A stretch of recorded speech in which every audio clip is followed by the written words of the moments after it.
सभाका 3 र प्रदेश सभाका 11 क्षेत्रमा गठबन्धन बीचमै प्रतिस्पर्धा। प्रदेश सभाका 8 क्षेत्रमा सहमति जुटाउन छलफल जारी। केही स्थानमा मित्रवत प्रतिस्पर्धा गर्ने भनाए। सामाजिक सञ्जालमा सुरु भएको नो नट अगेन अभियानलाई कारबाही गर्ने निर्वाचन आयोगको निर्णयको चौतर्फी आलोचना। अब 9वटा जिल्लामा मात्र निर्वाचन सामग्री ढुवानी गर्न बाँकी रहेको आयोगको दावी। युक्रेनको खेर्सन सहरमा रहेका 70,000 रुसी नागरिकलाई स्वदेश फर्काइएको मस्कोको दावी। र साफ अन्डर-15 महिला च्याम्पियनसिपमा सहभागिता जनाउन नेपाली राष्ट्रिय महिला फुटबल टोली आज बङ्गलादेश जाँदै। नमस्कार, कान्तिपुर डायरीका साथमा तुलसी र इन्द्रलक्ष्मी। समाचार अब विस्तारमा। निर्वाचन आयोगले प्रतिनिधि सभा र प्रदेश सभा निर्वाचनका लागि मतदान केन्द्रमा हिजोदेखि निर्वाचन सामग्री पठाउन थालेको छ।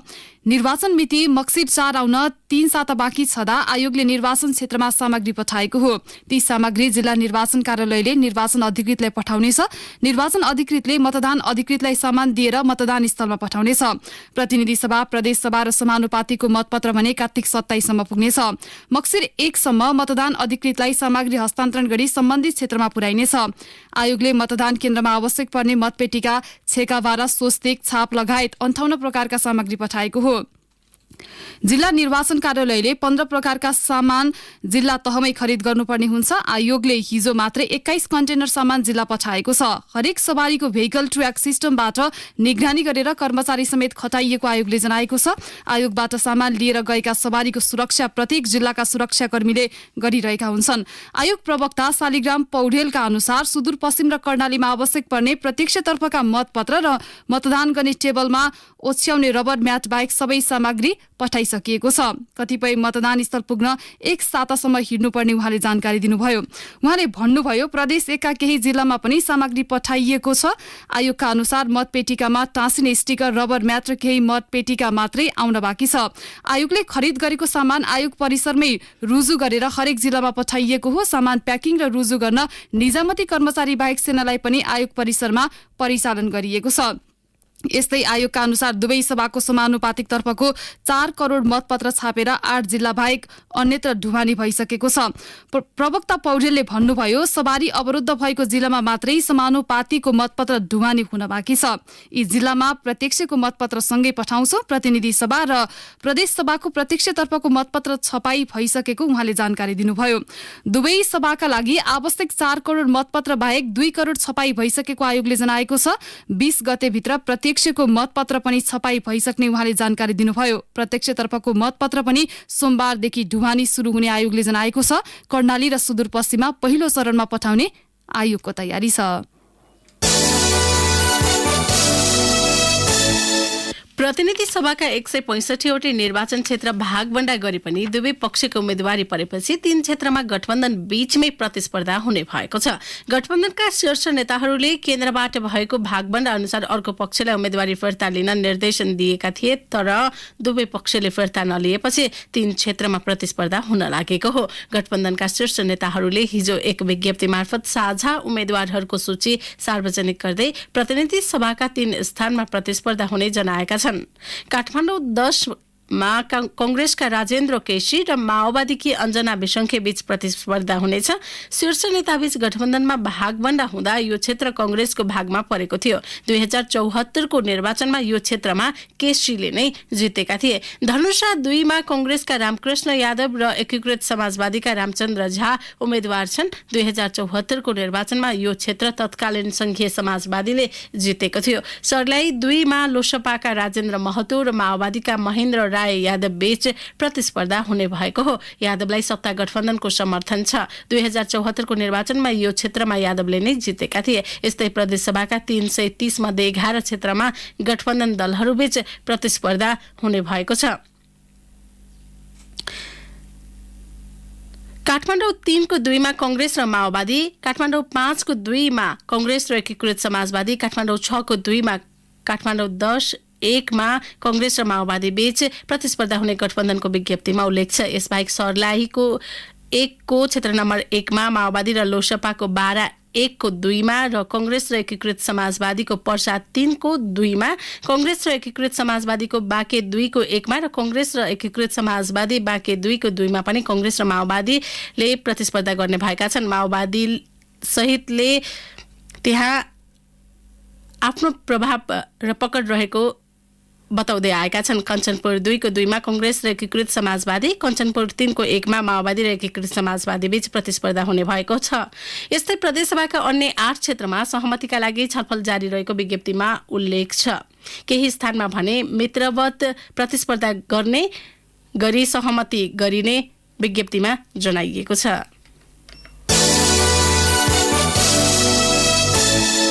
कान्तिपुर डायरीमा अब कान्तिपुर सविस्तारको पालो। कान्तिपुर सविस्तार।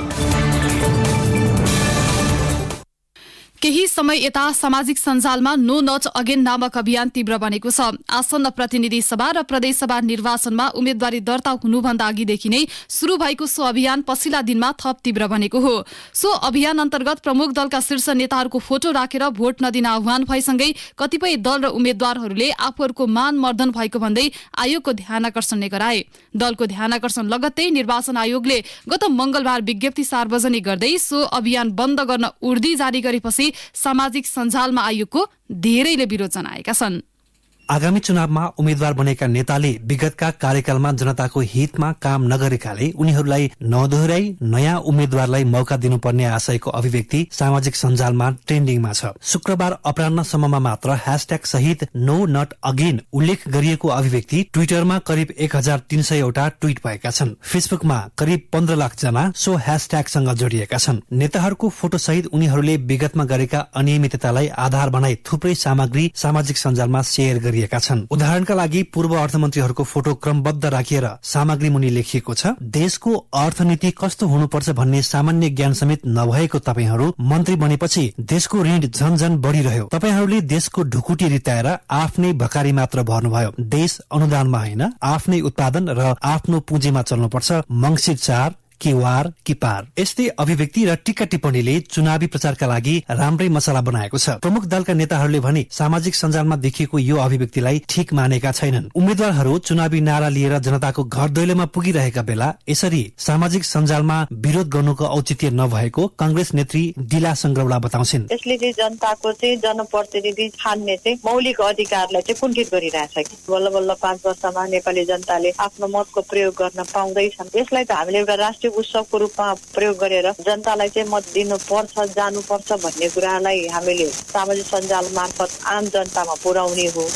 तर नो भोट अगेन भनेर चाहिँ अधिकारलाई चाहिँ कुण्ठित गर्न चाहिँ मिल्छ। हालका प्रमुख दल र ती दलका उम्मेद्वारहरू विरुद्ध एउटै स्वर सुनिन्छ, त्यो हो दलीय सिन्डिकेटका कारण अन्यले मौका पाएनन्। तर गत स्थानीय तहको निर्वाचनमा दलीय सिन्डिकेटका बावजुद स्वतन्त्र उम्मेद्वारको उदयले पनि पुराना दल र नेता विरुद्धको अभिव्यक्ति र अभियानले तीव्रता पाएको देखिन्छ। कतिपय पार्टीले भने स्वतन्त्र उम्मेद्वारी पर्नु र नेताहरूमाथि टिप्पणी गर्दै सामाजिक सञ्जालमा प्रचार हुनुलाई गलत मान्न नहुने बताएका छन्। एमाले प्रचार विभाग प्रमुख विष्णु रिजाल भन्छन्, एकजना कुनै नागरिकले राम्रो मेहनत गरेर लोकसेवा पास गर्यो भने उले आफ्नो उमेरको हदसम्म जागिर खान पाउँछ, फेरि लोकसेवा पास गर्नु पर्दैन। तर हामी राजनीतिक दलका नेता र कार्यकर्ताले हरेक 5 वर्षमा त्यो लोकसेवा उत्तीर्ण गर्नुपर्छ। त्यसका लागि हामी सबै जनताको इजलासमा खडा छौं। कसले राम्रो गर्यो गरेन, कसले चाहिँ नियम कानुन उल्लङ्घन गर्यो कसले गरेन, त्यसको जज गर्ने सबैभन्दा ठूलो जज भनेको चाहिँ जनता हुन्। त्यसले गर्दा हामीले जनतामा विश्वास गर्नुपर्छ। उम्मेद्वार मध्ये कोही पनि मन नपरेमा नो भोट अर्थात कसैलाई पनि भोट हाल्दिन भन्ने संकेत मतपत्रमा थप्नका लागि सर्वोच्च अदालतले 2070 सालमा सरकारलाई आदेश दिएको थियो। सो फैसलाको करिब 1 दशक पुग्दा मतपत्रमा नो भोटको संकेत छापिएको छैन। सर्वोच्चको आदेश व्यवस्था गरेकै कारण मतदाताले सामाजिक सञ्जालबाट विरोध गरेको कतिपय विश्लेषकको भनाइ छ। वरिष्ठ पत्रकार राजेन्द्र दाहाल भन्छन्, त्यसो गर्ने अधिकार हरेक नेपाली मतदातालाई छ। खाली एउटा शर्त चाहिँ त्यो मतदातालाई पनि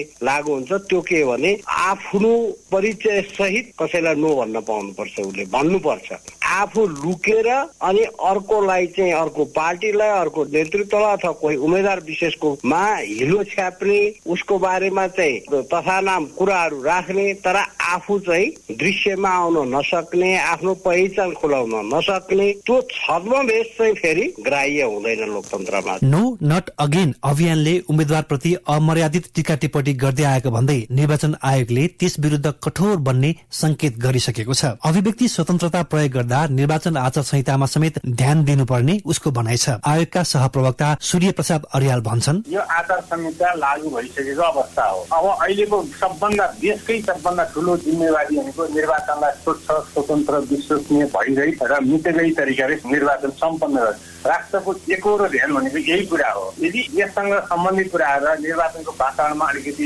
गलत तरिकाले प्रभाव पार्ने खालका कुराहरू छ भने आयोगले त्यसलाई नियन्त्रण गर्दछ, तर अभिव्यक्तिलाई चाहिँ कहीँ पनि नियन्त्रण गरिएको छैन। गोप्य तवरबाट मतदान गरेर योग्य व्यक्ति छनौट गर्ने दिन आउन 3 साता बाँकी छ। जनचाहना अनुसार अघि बढ्न नसक्दा दल र त्यसका नेतृत्वप्रति आलोचना र टिप्पणी स्वाभाविक नै मानिन्छ। तर अभिव्यक्ति स्वतन्त्रताका नाममा दल वा नेता विशेषमाथि अमर्यादित र अशिष्ट भाषा प्रयोग गर्न चाहिँ सभ्य समाज र लोकतान्त्रिक व्यवस्थाका लागि हितकर मान्न सकिँदैन। रेडियो कान्तिपुरका लागि रमेश दुलाल। कान्तिपुर सविस्तार। कान्तिपुर डायरीमा अब ब्रेकको पालो।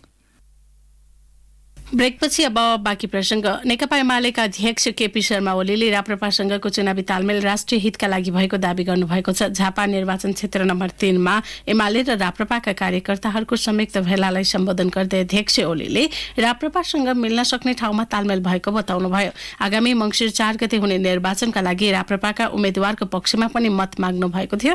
एमालेले समर्थन गरेको क्षेत्र नम्बर 3 मा राप्रपालाई जिताउनु पर्ने ओलीको भनाइ थियो। मैले एमालेका साथीहरूलाई भने कुनै भावनामा बग्ने काम छैन। अहिले गठबन्धन हराउने राप्रपा नेकपा एमालेसँग मिलेर काम गर्न खोजेको छ कतिपय ठाउँमा र हामीले त्यसलाई स्वागत गरेका छौँ र क्षेत्र नम्बर 3 मा हामीले संसदीय उम्मेद्वार राप्रपालाई छोडेका छौँ, समर्थन गरेका छौँ, भोट दिन्छौँ, जिताउँछौँ। हामीले समर्थन गरेर पनि जितेन भने एमाले समर्थन गरेको के काम? त्यसकारण हामीले समर्थन गर्छौँ, जिताउँछौँ। त्यसै गरेर क्षेत्र नम्बर 1 को प्रदेश ख मा राप्रपालाई भोट दिन्छौँ, क्षेत्र नम्बर 4 को प्रदेश ख मा पनि राप्रपालाई भोट दिन्छौँ, बाँकी अरू ठाउँमा राप्रपाले हामीलाई भोट दिन्छौँ, सबै ठाउँमा।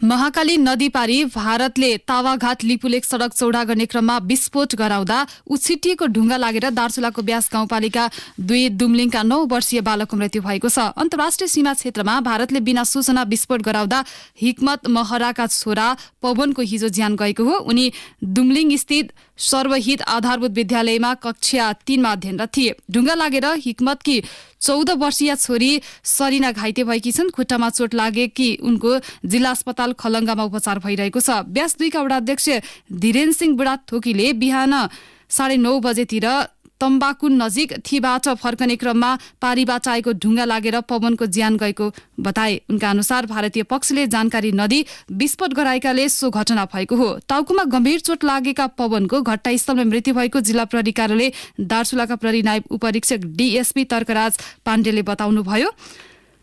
उहाँले भन्नुभयो, सबको पोस्टमार्टमका लागि शुक्रबार हिजै जिल्ला अस्पताल खलङ्गा पुर्याइएको छ। उद्योग वाणिज्य तथा आपूर्ति मन्त्री दिलेन्द्र प्रसाद बडुले भारतीय सड़क खण्डा उछिटिएर आएको ढुङ्गा लागि ज्यान गुमाएका पवन महराको मृत्युको कारण छानबिन र राहतका लागि पहल सुरु गर्न स्थानीय प्रशासनलाई निर्देशन दिनुभएको छ। मन्त्री बडुले सड़क निर्माणका क्रममा विस्फोट गर्दा उछिटिएको ढुङ्गा लागेर बालकको ज्यान गएको बारे मृतकका परिवारले आफूलाई जानकारी दिएको र यसको यथार्थ छानबिन गरी तत्काल भारतीय पक्षलाई जानकारी गराउन प्रमुख जिल्ला अधिकारी दीर्घराज उपाध्यायलाई निर्देशन दिनुभएको हो।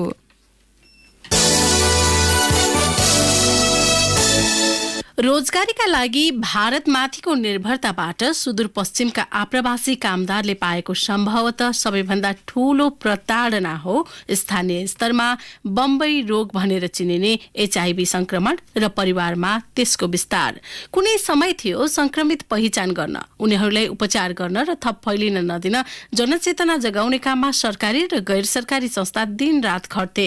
सुदूरपश्चिमको पहाड नै एचआईभी संक्रमणबाट आक्रान्त भएको विषय मूलधारका मिडियामा बरोबरी रिपोर्टिङ पनि हुन्थे, राष्ट्रिय बहसको विषय बन्थ्यो। तर अहिले यसबारे कसैले चर्चा गरेको सुनिँदैन। स्वास्थ्य संस्थाहरूका नियमित कार्यक्रम त चलिरहेकै छन्, तर राजनीतिक र समाजमा यसबारे बहस हुनै छोडेको छ। सिङ्गो प्रदेशभर भूसको आगो झैं फैलिरहेको एचआईभी संक्रमणबारे सचेतना र नियन्त्रण सम्बन्धमा कुनै दलका चुनावी एजेन्डा पनि बन्न सकेका छैनन्। यस्तो लाग्छ यो भूसको आगोबारे अचेल कसैलाई चिन्ता नै छैन।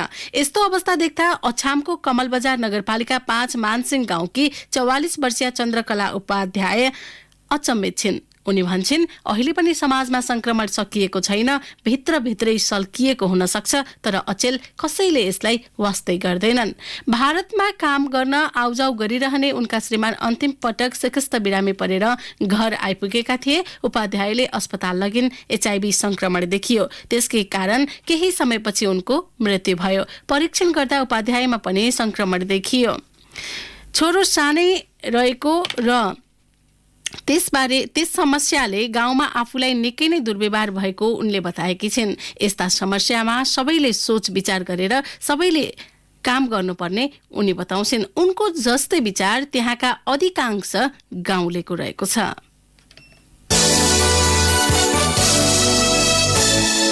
साता यता खाद्य वस्तुको अनुगमनसँगै वाणिज्य आपूर्ति तथा उपभोक्ता संरक्षण विभागले पानी उद्योगमा अभियानकै रूपमा अनुगमन गरिरहेको छ।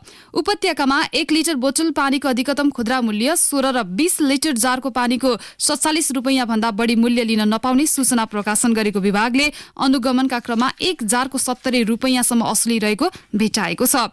वाणिज्य आपूर्ति तथा उपभोक्ता संरक्षण विभागका प्रवक्ता होमनाथ भट्टराईले भन्नुभयो, संसदीय समितिले गरेको अध्ययन र उसले निर्धारण गरेको मूल्य अनुसार पानीको मूल्यको सूचना निकाल्यो। मूल्य कार्यान्वयन भए नभएको अनुगमन गर्दा धेरै खालको व्यथिति देखिए। पानीको जारमा एमआरपी छैन, मूल्य पनि 70 रुपैयाँसम्म बिक्री भइरहेको भेटियो। मूल्य धेरै महँगो भयो। ढुवानीकर्ताले एउटा कम्पनीको जार लिएर जाने र अर्को उद्योगीहरूको स्टिकर टाँसेर बेचेको पनि देखियो।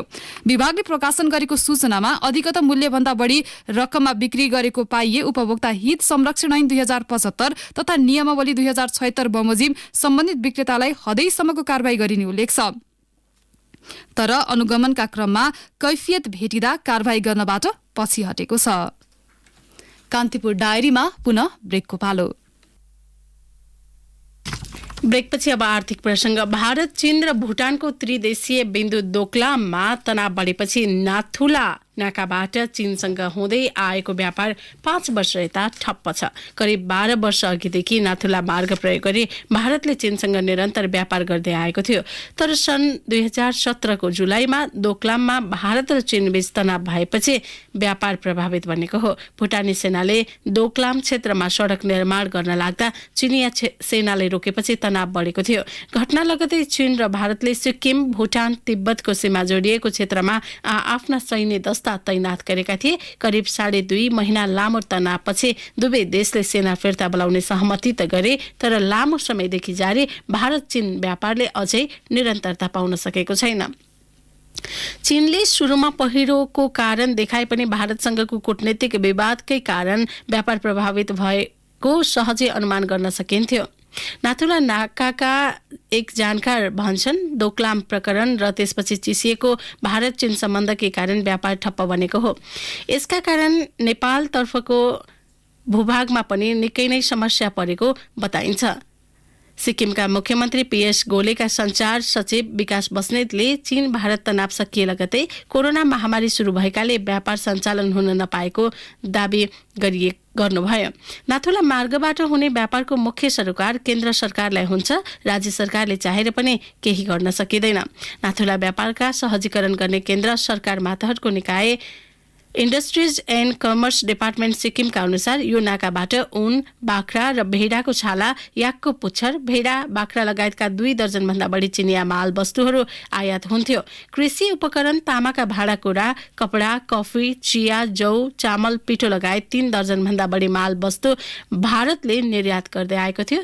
तर सन् 2017 को जुलाई 17 देखि नाथुला नाकाबाट चीनसँग हुँदै आएको सबै खाले व्यापार बन्द रहेको छ। दोकलाम घटना लगतै तिब्बतको कैलाश मानसरोवर यात्रा पनि प्रभावित बनेको थियो, जुन अझै सुरु हुन सकेको छैन। अब अन्तर्राष्ट्रिय प्रसंग। रुसी अधिकारीहरूले युक्रेनी दक्षिण शहर खिर्सनबाट सर्वसाधारणलाई बाहिर निकाल्ने अभियान पूरा भएको दावी गरेको छ। युक्रेनी सेनाको अग्रगामी सेनासँग अपेक्षित लडाई अघि कब्जा गरेको दक्षिणी शहर खिर्सनबाट सर्वसाधारणलाई बाहिर निकाल्ने अभियान पूरा भएको बताइएको हो। कम्तीमा 70,000 नागरिकहरूलाई डिनिप्रो नदी पार गराइएको बीबीसीले उल्लेख गरेको छ। यसैबीच रुसले आवश्यक 3 लाख अतिरिक्त सेना परिचालन गरेको बताएको छ। रक्षा मन्त्री सर्गेई शोइगुले 41,000लाई युक्रेनको युद्ध भूमिमा तैनात गरिसकिएको बताउनु भएको छ। गत फेब्रुअरी फेब्रुअरी 24मा युक्रेनमा पूर्ण मात्रामा आक्रमण सुरु गरे लगत्तै पुटिनले सशस्त्र सेनासँग सम्झौता गर्नेलाई मात्र युक्रेनमा लड्न पठाउँदै आउनु भएको थियो। तर सेप्टेम्बरमा सैन्य पराजयको एक श्रृङ्खलापछि राष्ट्रपति पुटिनको आंशिक परिचालनको आदेशसँगै अतिरिक्त सेना परिचालन गरिएको बीबीसीले जनाएको हो।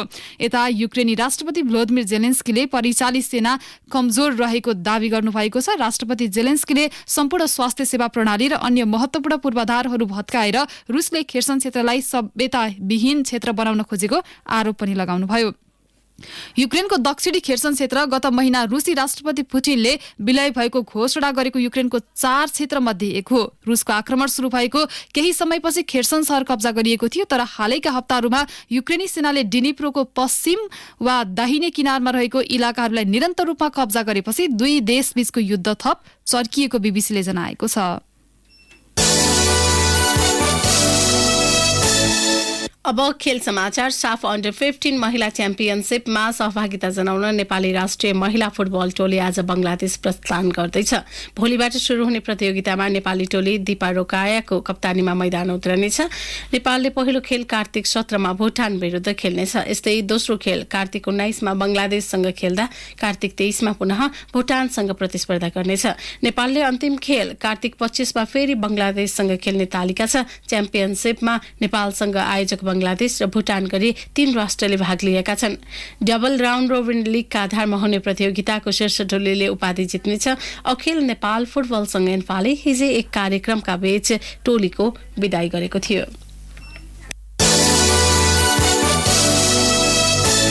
अन्त्यमा अब मौसम सम्बन्धी जानकारी। मुलुकभर आज आंशिकदेखि सामान्य बदली रही मौसम सामान्यतया सफा रहने जल तथा मौसम पूर्वानुमान महाशाखाले जनाएको छ। प्रदेश 1 बागमती प्रदेश र गण्डकी प्रदेशका पहाडी भूभागका 1-2 स्थानमा हल्का वर्षाको सम्भावना रहेको छ। केही बेर अघि 14 डिग्री सेल्सियस मापन गरिएको काठमाडौँ उपत्यकाको अधिकतम तापक्रम 27 डिग्री सेल्सियससम्म पुग्नेछ। सूर्योदय बिहान 6:12 भयो भने सूर्यास्त साँझ 5:22 हुनेछ। हौस् त यिनै प्रसङ्गसँगै कान्तिपुर डायरीको यो बुलेटिन यही सकिन्छ। तुलसी र इन्द्रलक्ष्मी बिदा हुन्छौँ। नमस्कार।